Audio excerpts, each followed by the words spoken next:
Hi hello എല്ലാവർക്കും ഷെറിസ് ഗാലയിലേക്ക് സ്വാഗതം. അപ്പം ഞാൻ ഇന്നൊരു തോരനാണ് ഉണ്ടാക്കിയിരിക്കുന്നത്. തോരൻ എന്ന് പറഞ്ഞാൽ ആള് സാധാരണക്കാരനൊന്നും അല്ല കേട്ടോ.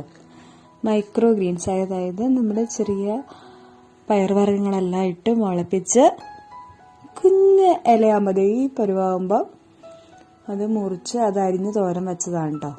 അപ്പം ഇത് എന്തൊക്കെയാണ് ഉണ്ടെന്ന് വെച്ചാൽ ചെറുപയറുണ്ട്, മുതിരയുണ്ട്, ഉലുവയുണ്ട്, വൻപയറുണ്ട്, ഉഴുന്നുണ്ട്. ഇത്രയും സാധനങ്ങൾ ആണ് ഇതിനകത്തുള്ളത്. പിന്നെ ഉപ്പ് ആവശ്യത്തിന് കുറച്ച് മതി കേട്ടോ. പിന്നെ മഞ്ഞൾപ്പൊടി ഒരു നുള്ള്, പിന്നെ തേങ്ങയും മുളകും ഒരു നുള്ള് ജീരകപ്പൊടിയും കൂടെ ചേർത്ത് അരച്ചതാണ്. അതൊരു 4 ടേബിൾ സ്പൂൺ തേങ്ങ ഉണ്ടായിരുന്നു, അത് അരച്ചത്. പിന്നെ ഒരു നുള്ളു കടുകും ഒരു പകുതി ചുമന്ന മുളകും. കാരണം നമ്മൾ ഈ ഇല അരിഞ്ഞ് കഴിയുമ്പോഴത്തേക്കും തീരെ ഉണ്ടാവില്ല, അതുകൊണ്ടാണ് ഞാൻ കുറച്ച് തേങ്ങയൊക്കെ എടുത്തേക്കുന്നത്. കണ്ടോ, അപ്പം അരിഞ്ഞ് കഴിഞ്ഞപ്പോൾ കണ്ടോ. ഇനിയിപ്പോൾ ഇത് വെന്ത് വരുമ്പോൾ ഇത്ര പോലും ഉണ്ടാവില്ല. ഞാൻ ഈ ഇല അരിഞ്ഞതിലേക്ക് നമ്മളെല്ലാം അങ്ങ് ചേർത്തിട്ട് അങ്ങ് ഡയറക്റ്റ് ഉണ്ടാക്കുകയാണ്. ഉപ്പ് ചേർത്തു. ഇനി ഇതിലേക്ക് തേങ്ങ മിക്സിയിലിട്ട് അരച്ചതും കൂടെ ചേർക്കുകയാണ് ഞാൻ. ഇത് നന്നായിട്ട് മിക്സ് ചെയ്യുക. കൈ കൊണ്ടൊന്ന് കുഴച്ചെടുക്കുക. വെള്ളം ഒരു തുള്ളി പോലും ചേർക്കണ്ട, അങ്ങനെയാണെങ്കിൽ ഇത് ഭയങ്കരമായിട്ട് കുഴഞ്ഞു പോകും. എല്ലാവർക്കും അറിയാലോ, ഒന്ന് സാധാരണ ചീരത്തോരനൊക്കെ വെക്കില്ല, അതുപോലെ തന്നെ.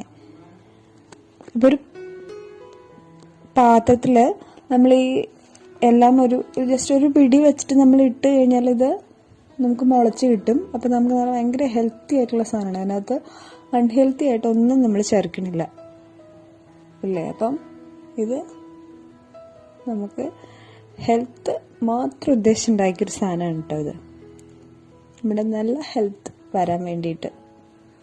ഓക്കെ, അപ്പോൾ ഒരു പാനിൽ ഒന്ന് കടുക് പൊട്ടിക്കുക, അതിനകത്തേക്ക് ഒരു ചുമന്ന മുളക്. ഇത് ഇഷ്ടമില്ലാത്തവർക്ക് വേണമെങ്കിൽ ഇതങ്ങ് അവോയ്ഡ് ചെയ്യാം കേട്ടോ. തോരനല്ലാണ്ട് ചൂടാക്കി എടുത്താൽ മതി. ഇനി അത് പൊട്ടിക്കഴിയുമ്പോൾ നമുക്ക് ഇലകൾ അരിഞ്ഞത് നമുക്കിതിലേക്ക് ചേർക്കാം.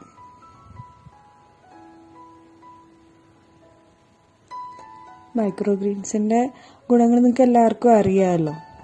ഇത് നമുക്ക് ചെറിയൊരു ബൗളിൽ നട്ട് വളർത്താവുന്നേ ഉള്ളൂ. ജസ്റ്റ് ഒരു ചെറിയ കെയർ കൊടുത്താൽ മതി, അത് തന്നെ വളർന്നോളും. അതെങ്ങനെയാണ് ചെയ്യണമെന്ന് ഞാൻ ഒരു വീഡിയോയിൽ അടുത്ത് തന്നെ കാണിച്ചു തരാം. ഇപ്പം ഞാനത് അതിൻ്റെ എടുക്കാൻ മറന്നുപോയി, അതുകൊണ്ടാണ് ഞാൻ പെട്ടെന്ന് തോരനം കിട്ടത് കേട്ടോ. ഓക്കെ, ഇതേ നമ്മളിത് ഇതിലേക്ക് ഇടുക. പെട്ടെന്നാവും. ഇതിപ്പോൾ 2-3 പേർക്ക് കഷ്ടിച്ച് കൂട്ടാനുള്ള തോരനേ ഉള്ളൂ ഒരു നേരത്തേക്ക്. ഇനി ഇത് നന്നായിട്ട് ഇളക്കി കൊടുക്കുക.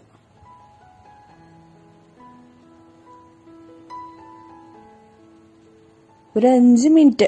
ഈ ഇല അരിയാൻ കുറച്ച് പ്രയാസമാണ്, കുഞ്ഞു കുഞ്ഞു ഇലകളല്ലേ, അതിൻ്റെ ഒരു പ്രയാസം മാത്രമേ ഉള്ളൂ. ബാക്കിയൊക്കെ നമുക്ക് പെട്ടെന്ന് ചെയ്തെടുക്കാം.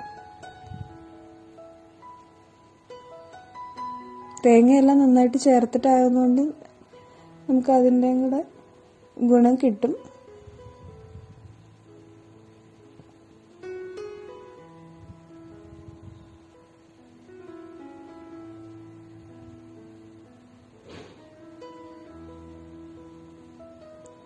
എൻ്റെ തോരനായി കഴിഞ്ഞു,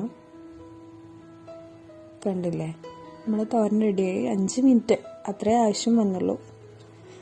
അപ്പോൾ നമ്മുടെ മൈക്രോ ഗ്രീൻസ് തോരൻ എല്ലാവരും ട്രൈ ചെയ്യുക, നിങ്ങളുടെ അഭിപ്രായം അറിയിക്കുക. എല്ലാവർക്കും ഇഷ്ടമാവും. അപ്പോൾ സ്റ്റേ ഹെൽത്തി. ഓക്കെ, അപ്പോൾ നാളെ ഉച്ചയ്ക്ക് 1 മണിക്ക് നമുക്ക് വീണ്ടും കാണാം.